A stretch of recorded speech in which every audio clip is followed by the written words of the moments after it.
तो hello students, यहाँ पर हम लोग देखेंगे क्लास 10th के नन हिंदी का चैप्टर नंबर 4 और चैप्टर का नाम क्या हमारा बाल गोविंद भगत। अगर हम देखें बाल गोविंद भगत के इसको जो लिखने वाले राइटर है, लेखक है, वो है रामवृक्ष बेनीपुरी। और यह जो विद्या है साहित्य का एक रेखा चित्र है। रेखा चित्र का मतलब होता है जो भी घटनाएं घटित हो रही है, जिस भी व्यक्ति के बारे में वर्णन किया जा रहा है, पूरी डिटेलिंग में वर्णन किया जाता है और इस प्रकार से वर्णन किया जाता है कि हमको हर एक बात जो है ना फील होता है, हर एक बात हम महसूस कर सकते हैं, हर एक बात को हम अच्छी तरह से बारीकी से समझ सकते हैं। यहाँ पर जो रेखा चित्र विद्या है ना, वो बिल्कुल आसान बिल्कुल भी नहीं है, क्योंकि डिटेलिंग को हमको इस प्रकार से रखना होता है ताकि जो पाठक है, जो पढ़ने वाले हैं, उसको इजिली समझ में आ जाए। अब ये जो हम एक कहानी ले सकते हैं, बाल गोविंद भगत जो हमारा चैप्टर का नाम है, कहानी हम इसको मान सकते हैं, है ना। लेकिन है क्या, एक रेखा चित्र।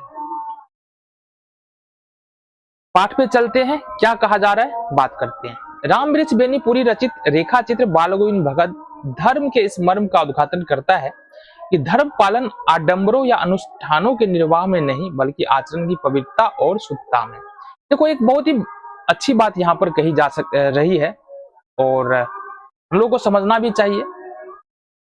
यहाँ पर धर्म का जो पालन होता है ना, लोगों को ऐसा लगता है कि अगर हमको धार्मिक बनना है, ठीक है, धर्म का पालन करना है, तो या तो साधु बनना पड़ेगा, ठीक है, घर परिवार को छोड़ना पड़ेगा। लेकिन हकीकत कुछ और है। बाल गोविंद भगत के केस में ये नहीं है। जब हम अंदर जाएंगे, कहानी के अंदर में जाएंगे, तो हमको पता चलेगा बाल गोविंद भगत साधु नहीं थे, घर में ही रहते थे, पूरा उनका घर परिवार था, खेत खलिहान था। लेकिन इन सब के बावजूद भी उनका व्यवहार इस प्रकार से था, उनकी सोच इस तरह से थी कि उनके अंदर कोई बुराई नहीं था। कबीर को मानते थे और उनके अंदर कोई बुराई ही नहीं था। तो मेनली जो यहाँ पर हमारे कहने का मतलब ये है कि अगर हम धर्म को मानना चाहते हैं ना, तो अपने आचरण को अच्छा कर सकते हैं, है ना, अपने व्यवहार को अच्छा कर सकते हैं, सच्चाई के रास्ते पर चल सकते हैं, ठीक है, और सत्य बोल सकते हैं। कहने का मतलब यदि हमारा कर्म ठीक है, देखो धर्म का काम भी यही है कि हमारे कर्म को ठीक करना। अगर हमारा कर्म ठीक है तो धर्म भी ठीक है, इसमें बहुत ज्यादा समझने वाली बात नहीं है। चलो आगे देखें। उनकी वेशभूषा भी साधुओं जैसी नहीं है, लेकिन उनकी दिनचर्या और निर्णय मनुष्य की सच्ची और सही परिभाषा रचने में सहायक। तो अगर बाल गोविंद भगत की बात करें ना, तो जैसा कि हमने पहले ही बताया, साधु बिल्कुल नहीं है, ना ही उनकी साधु की तरह वेशभूषा है। मतलब साधु की तरह वेशभूषा का मतलब क्या, घर से अलग रहे, जटा बढ़ा ले, दाढ़ी बढ़ा ले, तो इस तरह से उनका व्यक्तित्व नहीं था। इस तरह से बाल गोविंद भगत नहीं रहते थे। गृहस्थ आश्रम में रहते थे, घर में रहते थे, खेती बाड़ी करते थे, एक पुतौह थी, एक बेटा था, पूरा घर संसार था। लेकिन इन सब के बाद भी उनके कर्म ऐसे थे, उनका व्यवहार ऐसा था कि लोग उनको प्यार करते थे, पसंद करते थे। हम लोग का जीवन भी ऐसा ही होना चाहिए। इस पाठ के माध्यम से एक और नई गद्य विद्या रेखा चित्र की विशेषताओं और रूप से परिचित होंगे। ताकि हमने कहा यह एक रेखा चित्र है, तुमको डिटेलिंग मिलेगा। जब पाठ में जाओगे तो हर एक बात बारीकी से समझने के लिए मिलेगा। आ जाओ कहानी पे चले। बाल गोविंद भगत मौजले कद के गोरे चिट्टे आदमी थे। 60 के ऊपर ही होंगे, बाल पक गए थे, लंबी दाढ़ी या जटा तो नहीं रखते थे, किंतु हमेशा उनका चेहरा सफेद बालों से जगमग किए रहता था। अब बाल गोविंद भगत के बारे में हम चर्चा करें तो बाल गोविंद भगत जो है ना ही उनका कद बहुत ज्यादा है, ना ही छोटा है। मजले कद, मजले मतलब ना ही बहुत ज्यादा ना ही छोटा, बीच वाले कद के व्यक्ति हैं। साधु की तरह नहीं रहते हैं, बड़ी बड़ी दाढ़ी, बड़ी बड़ी जटाएं उनके पास नहीं है, ठीक है। अब 60 साल हो गया है, 60 साल प्लस हो गया है, तो जाहिर सी बात है सारे के सारे बाल जो है उनके पक गए। कपड़े बिल्कुल कम पहनते थे, कमर में एक लंगोटी मात्र और सिर पे कबीरपंथी की कनपट्टी टोपी और ठंडा में कंबल रखते थे। तो कपड़े बहुत कम ही पहनते थे। एक लंगोटी हो गया, एक टोपी हो गया, और ठंड का मौसम अगर आता था तो एक कंबल रख लेते थे। इससे ज्यादा कपड़े वे नहीं रखते थे। मस्तक पर हमेशा चमकता हुआ रामानंदी चंदन और एक चंदन लगाते थे। जो चंदन जो है ना, बड़ा वाला चंदन, पूरे यहाँ से चल करके ऊपर तक जाएगा, वो वाला चंदन लगाते थे। औरतों के टीके की तरह शुरू होता था। अब गाँव में हो गए ना, तो बहुत सारे धार्मिक पर्व त्योहार में क्या होता है कि महिलाएं जो है चंदन लगाती है, वो पूरे नाक पर से लेकर के पूरे ऊपर तक जाता है। ठीक इसी प्रकार चंदन बाल गोविंद भगत भी लगाते थे यहाँ पर। साथ ही साथ गले में जो है तुलसी की माला पहनते थे। ये डिटेलिंग है कि बाल गोविंद भगत जो है वो किस प्रकार से दिखते थे। ऊपर की तस्वीर से यह नहीं माना जाए कि बाल गोविंद भगत साधु थे, नहीं, बिल्कुल नहीं, गृहस्थ थे। ठीक है, ऊपर में जो डिटेलिंग मिला है हमको, गले में कंठी की माला है, चंदन लगाते थे, लंगोटी पहनते थे, तो ये जो गुण है ना, ये साधुओं में भी पाए जाते हैं, अधिकतर साधुओं में ही पाए जाते हैं। लेकिन इसका मतलब ये नहीं कि बाल गोविंद भगत जो है वो साधु थे, साधु नहीं थे। हमने पहले ही बात किया, उनका पूरा पूरा घर परिवार। जो राइटर है, जो लिखने वाले हैं, रामवृक्ष बेनीपुरी जी, बोलते हैं हम जो है ना उनकी वाइफ को बारे में नहीं जानते, बट उनकी पतोह और उनके बेटे को हमने देखा है, ये राइटर बताते हैं। पूरी खेती बाड़ी भी है और एक अच्छा साफ सुथरा मकान, मतलब मकान भी है, खेती बाड़ी भी है, घर संसार पूरा है उनका। किंतु खेती बाड़ी करते, परिवार रखते भी बाल गोविंद भगत साधु थे। अब एक बार तो बोला जा रहा है साधु नहीं थे, फिर बोला जा रहा है साधु थे। तो यहाँ पर कहने का मतलब बड़ा सिंपल सा है कि साधु की तरह उनका जीवन था, उनका व्यवहार था, उनका व्यक्तित्व था। ठीक है, साधु की सब परिभाषाओं में खरे उतरने वाले, कबीर को साहब को मानते थे, उन्हीं के गीतों को गाते थे, उन्हीं के आदर्शों पर चलते थे। तो कबीर जी जो जो बताए हैं ना, उन्हीं बातों को वो मानते थे, उन्हीं बातों का पालन करते थे। देखो, धर्म कोई भी बुरा नहीं होता है, और धर्म का मतलब, अगर धर्म के मार्ग पर हम चलते हैं तो जीवन आसान हो जाता है। तुम्हारे दिमाग में कोई लक्ष्य है, तुम उसको प्राप्त करना चाहते हो, तो इसका मतलब अगर हम धर्म के रास्ते पर चलेंगे तो क्या लक्ष्य मिलेगा? क्या बिल्कुल मिलेगा। ने पहले का धर्म का मतलब ये थोड़ी है कि जटा बढ़ा लो, दाढ़ी बढ़ा लो, है ना, घर परिवार छोड़ दो, बिल्कुल भी नहीं है धर्म का मतलब ये। धर्म हमको सही रास्ता दिखाता है, हमें सद्बुद्धि देता है। ठीक है, हमारे मन को एकदम शांत करता है, जिससे और अच्छी तरह से और जल्दी हम क्या कर सकते हैं, अपने लक्ष्य की प्राप्ति कर सकते हैं। फिलहाल कहानी पे आते हैं। कभी झूठ नहीं बोलते थे, खराब व्यवहार रखते थे। अब बाल गोविंद भगत जी जो है ना, साधु तो नहीं थे, बट साधु की तरह उनको बताया गया है। क्यों बताया गया है? कभी झूठ नहीं बोलते थे, किसी दूसरे के खेत में नहीं जाते थे, किसी भी काम से सोच के लिए भी नहीं जाते थे। जो भी बोलना है सीधा मुंह पर बोलते थे, ये नहीं पीठ पीछे बोलना है, सीधा मुंह पर बोलते थे। ठीक है, किसी की चीज को छूते भी नहीं थे। इस नियम को कभी कभी इतनी बारीकी तक ले जाते कि लोगों को कुतूहल होता है। अब इसको फॉलो करने के लिए कभी कभी इतने अंदर चले जाते तो लोगों को थोड़ा सा आश्चर्य होता, लोग सोचने पे मजबूर हो जाते थे, भाई ये किस तरह का आदमी है, इतना सच कोई कैसे बोल सकता है। जो बातें हैं सीधी बोल देते थे, तो लोगों को बुरा भी लगता होगा कभी, और कभी अच्छा भी लगता होगा। तो लोग सोचने में मजबूर हो जाते हैं, ऐसा थोड़ा ना होता है। जो मतलब मान लो किसी को बुरा लग रहा है, कैसे बोल सकते हैं उसको। ये सब बाल गोविंद भगत के अंदर ये सारे के सारे गुण थे। किसी से बिना मतलब उलझते भी नहीं थे, ऐसा नहीं है किसी से झगड़ा कर लेना, नहीं उलझते थे। ठीक है, जो कुछ खेत में पैदा होता, अब देखो उनके खेत में जो कुछ भी अन्न होता था ना, तो एक गांव से बाहर एक मठ था, कबीरपंथी का एक मठ था, या कुटिया बोल सकते हैं।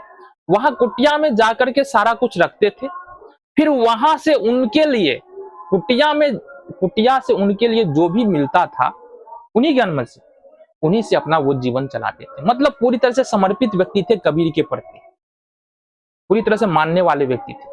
उनका मानना था भाई देखो, दिया हुआ आखिर इन्हीं का है, किनका? कबीर का ही दिया हुआ है। जो भी बातें हुई है, जो भी खेत में अन्न हुआ है, वो कबीर की कृपा से हुई है। इसमें मेरा मेहनत हो सकता है, बट कबीर के कृपा से ही हुआ है, तो इसलिए पहला हक उन्हीं का बनता है। इसलिए वो सारा का सारा अन्न खेत का कबीर जी के मठ में दे आते थे, और वहां से फिर उनको कुछ अन्न मिल जाता था अपने घर के लिए, जो भी है मिलता। इन सब के ऊपर मैं तो मुग्ध था, उनके मधुर गान पर जो सर्वदा सर्वदा सुनने को मिलते। कबीर के वे सीधे साधे पद जो उनके कंठ में निकलकर सजीव हो उठते। अच्छा, उनको गाना गाने का भी शौक था। कबीर जी के जो दोहे होते हैं ना, जो पंक्तियां होती है, उनको गुनगुनाया करते थे। और उनके पास एक मंजीरा था वो बजाया करते थे। मंजीरा क्या होता है, एक बोल सकते हैं ना बजाने वाला इंस्ट्रूमेंट होता है, ढोलक नहीं होता है, एक छोटा सा होता है, नीचे डपली होता है ना, तो डपली की तरह ही एक छोटा सा होता है जिसको हम लोग मंजीरा बोलते हैं। आगे आ जाओ, आषाढ़ की रिमझिम, आषाढ़ का महीना है,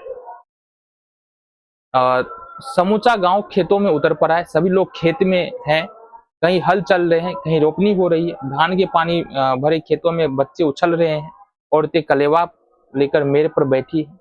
तो यहाँ पर आषाढ़ का महीना है, लोग धान रोपने में लगे हुए हैं, महिलाएं जो है वो लंच लेके आई हुई है, कलेवा मतलब लंच होता है दोपहर का, तो वो लेकर के आई हुई है, ठीक है। और लोग सब जो है वो धान की रोपनी कर रहे हैं।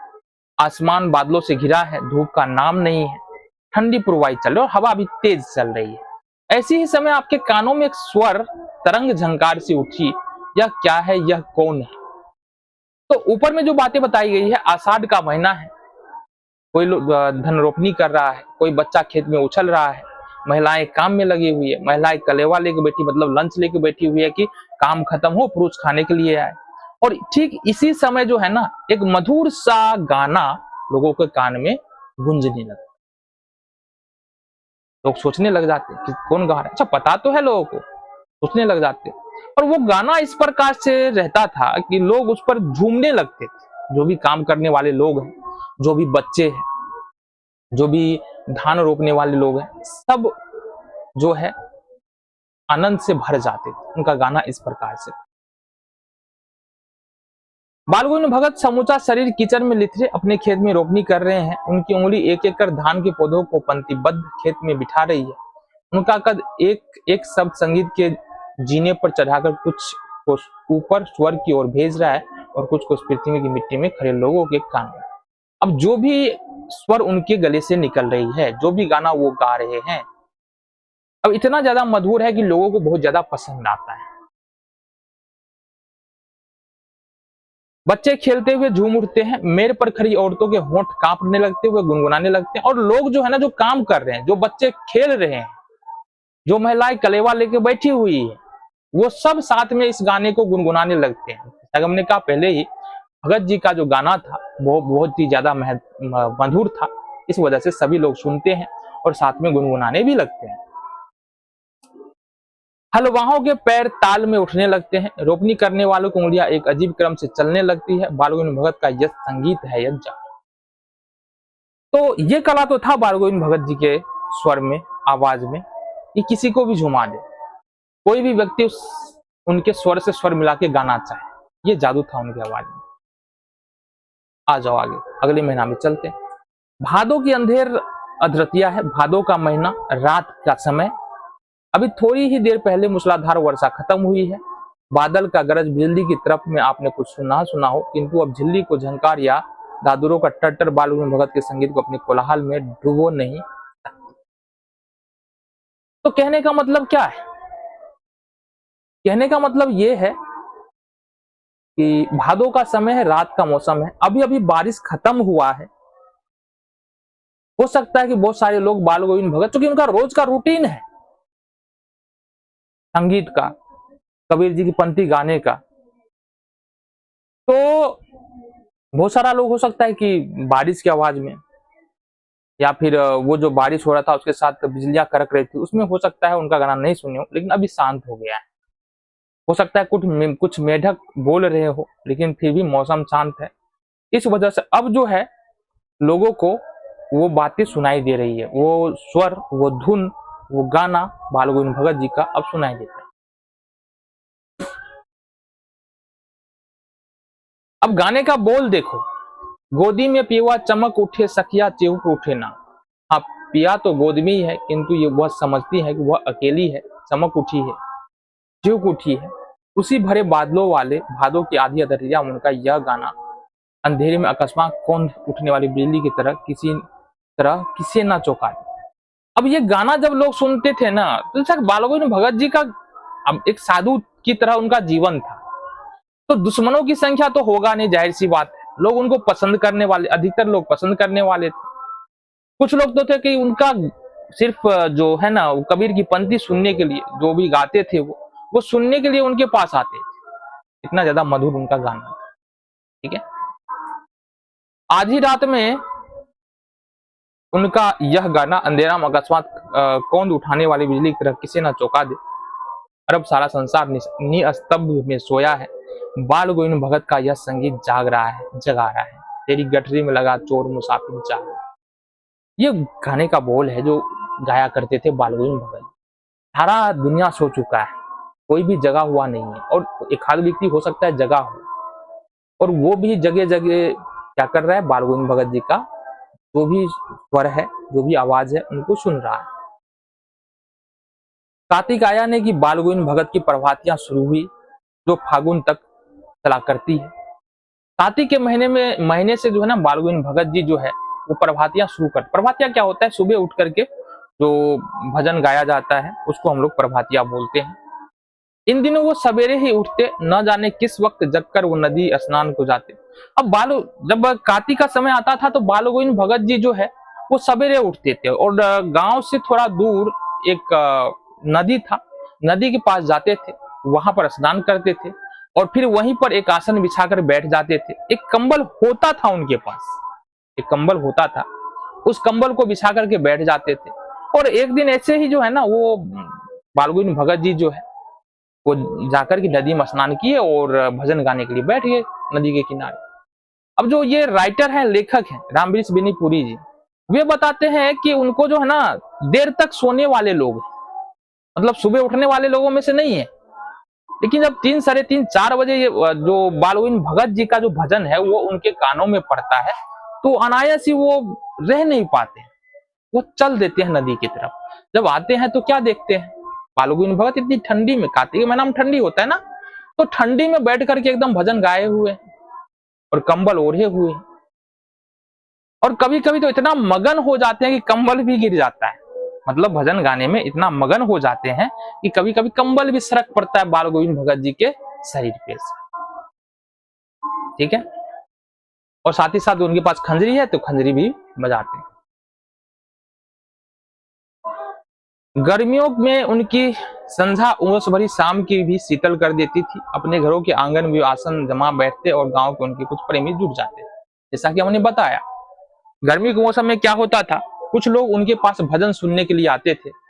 एक पूरी सभा लगती थी, 10, 15, 20, 50 लोग रहते थे उसमें, और उन सब का काम क्या था, भजन सुनना। वो गाते थे और गाते गाते एकदम मतवाले हो जाते थे। जो भी गाते थे तो पूरी तरह से उसमें अंदर चले जाते थे, सुध बुध नहीं है, गाते गाते नाचने भी लगते थे, झूमने भी लगते थे। ये सारी बातें होती थी बाल गोविंद भगत जी के। ठीक है, आगे देखो। बाल गोविंद भगत की संगीत साधना का चरम उत्कर्ष उस दिन देखा गया जिस दिन उनका बेटा मरा। इकलौता बेटा था, वह कुछ सुस्त और बोदासा था। अब बाल गोविंद भगत जी का एक बेटा भी था, जैसा कि हमने शुरुआत में ही बात किया था। और जो संगीत साधना है बाल गोविंद भगत का, क्योंकि जो पूजा पाठ करते थे ना, वो संगीत के माध्यम से ही करते थे। ऐसा नहीं है कि बहुत ज्यादा पूजा पाठ करने वाले व्यक्ति थे, कर्म के पक्के थे, आचरण के पक्के थे, सही को सही, गलत को गलत बोलने वाले थे। और जो पूजा करने का उनका जरिया था वो संगीत था, संगीत के माध्यम से ही वो पूजा करते थे। और ये जो संगीत की पूजा है वो उस दिन देखने को मिला, इस दिन, जिस दिन उनका बेटा मर गया, इस दिन उनका बेटा मर गया। बेटा जो था वो थोड़ा सा औरों से अलग था, थोड़ा मंद बुद्धि था, सुस्त रहता था, और इसलिए बाल गोविंद भगत जी उनका ध्यान भी ज्यादा रखते थे, क्योंकि उनको मानते थे अगर किसी व्यक्ति में कमी है तो उनकी देख रेख की ज्यादा जरूरत होती है। बीमार पड़ा लड़का कौन देखने वाला है, दूसरा कौन देखने वाला है ना, दूसरा किसी ने नहीं देखा, मृत्यु हो गई, और मृत्यु तो सबका ध्यान खींच ही लेती है, सभी लोग इकट्ठा हुए, है ना, एक कपड़े से अपने बेटे के शव को ढके हुए, ठीक है, दीपक जल रहा है और बाल गोविंद भगत जी गाना गा रहे हैं। गाना गाते गाते कभी पतों के पास, बेटा का शादी भी हुआ था, पतों के पास जाते हैं और बोलते हैं क्यों रो रही है, इसमें दुख मनाने वाली क्या बात है। आत्मा और परमात्मा का मिलन हो गया, आत्मा परमात्मा से मिल गया है। इतनी दुख की तो बात नहीं है, ये तो खुशी मनाने वाली बात, क्योंकि वो कबीर को मानने वाले थे, भगवान को मानने वाले थे, भक्ति से जुड़े हुए व्यक्ति थे, तो जानते थे दुख तो होता है, पर वो जानते थे कि आत्मा और परमात्मा का मिलन हो गया है। पर थोड़ा सा सांत्वना भी तो चाहिए ना, तो सांत्वना भी दे रहे थे अपने पुत्रों को, क्यों रो रही हो, चुप हो जाओ, आत्मा और परमात्मा का मिलन हो गया। ठीक है, आगे देखो। बेटे की क्रिया कर्म तूल नहीं किया, पतों से ही आग दिलाई, किंतु ज्यों ही श्राद्ध की अवधि पूरी हो गई, पतों के भाई को बुलाकर उनके साथ कर दिया। जब बेटा मर गया तो आग देने का काम जो है पतों से करवाए। क्योंकि देखो यहां भी एक बात है ना, पतों से क्यों डलवाए, पतों से आग क्यों दिलाया, सोचने वाले प्रश्न। तुम्हारे अध्याय में यहाँ क्वेश्चन भी आता है कि बाल गोविंद भगत जो है वो पतों से ही मुखाग्नि क्यों दिलवाते हैं, क्या ऐसा कारण है? क्योंकि देखो हस्बैंड वाइफ का रिश्ता जो होता है ना, पति पत्नी का रिश्ता जो होता है ना, एक लंबे समय तक चलने वाला रिश्ता होता है, एक पवित्र रिश्ता होता है। सुख दुख में, अच्छे घड़ी बुरे घड़ी में साथ रहना होता है। तो इस वजह से बाल गोविंद भगत जी जन है ना, वो पतों से ही मुखाग्नि दिलाते हैं, क्योंकि उनको पता है कि पति और पत्नी का रिश्ता क्या होता है। जब श्राद्ध खत्म हो गया बेटे का, सारा काम खत्म हो गया, तो उसके बाद बाल गोविंद भगत जी उनके भाई को, यानी पतों के भाई को बुला करके और पतों को जाने के लिए बोल देती है, चले जाओ अपने घर, और बोल देती भाई इसका शादी करवा देना, क्योंकि अभी इनके पास तो समय बहुत ज्यादा है। हालांकि पतो जाना नहीं चाहती है, पतो जाना नहीं चाहती, बोलती है अगर हम चले जाएंगे, पतो बोलती है अगर हम चले जाएंगे तो आपका देख रेख कौन करेगा, आप अगर बीमार पड़ जाइएगा तो आपका देख रेख पानी कौन देगा, आपके लिए खाना कौन बना देगा। बट वही आता है, बाल गोविंद भगत एक साधु थे, जानते थे सारी बात। पतों का जीवन अभी बहुत बड़ा है, उनका क्या है, उनका तो 60-70 का उम्र हो गया है, पतों के पास सारी जिंदगी बची है। तो इसलिए बाल गोविंद भगत जी बोलते हैं देखो जिद मत करो, तुमको तो जाना पड़ेगा, अगर तुम यहां रुकी तो हम ही घर छोड़ के चले जाएंगे। करती बेचारी पुतो, जाना तो पड़ेगा, चल निकल, है ना। उफ, क्या कहानी है यार, तो इमोशनल कहानी है,